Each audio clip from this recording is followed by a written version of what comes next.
ముందస్తు హెచ్చరికల జారీ వ్యవస్థలోనూ అక్రమాలు ఒక క్వశ్చన్ మార్క్.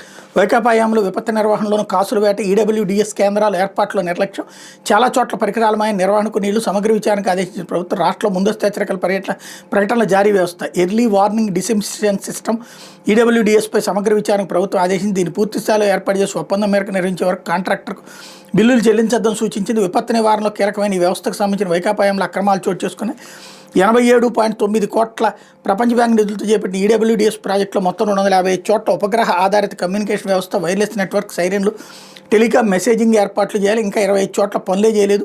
పూర్తి చేసినట్టు చెబుతున్న కేంద్రాల్లోని పరికరాలు ఏమయ్యాయో తెలియదు. మరికొన్ని కేంద్రాల్లో పరికరాలు పనిచేయడం లేదు. దీనిపై జిల్లా కలెక్టర్ నుంచి అందిన నివేదికల మేరకు ప్రభుత్వం 14.16 కోట్లు చెల్లింపులు నిలిపేసింది అన్నట్టు వార్తని హైలైట్ చేశారు. దీంట్లో అధికార యంత్రాంగం చేసేద్దా లేకపోతే ప్రభుత్వం చేసుద్దా? ఇందులో ప్రభుత్వం చేసేది ఏముండదు, అధికార యంత్రాంగం చేయాలి. అప్పుడు తప్పు ఎవరితో అవుతుంది? అధికార యంత్రాంగం అవుతుంది. రెండోది, ప్రభుత్వానికి సంబంధించి అప్పుడు మనకి మెసేజ్లు వచ్చినాయా లేదా? అప్పుడు వచ్చినాయి, ఇప్పుడు వస్తున్నాయి.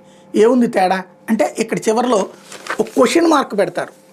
ఆ క్వశ్చన్ మార్క్ పెట్టాం కాబట్టి మేమేం మీ మీద డైరెక్ట్ ఆరోపణ చేయలేదు కదా అన్నటువంటి కోణం. బట్ ఏదో జరిగిపోయింది అన్నటువంటి ఒక విచిత్రమైనటువంటి ఫీలింగ్ని క్రియేట్ చేయడం మాత్రం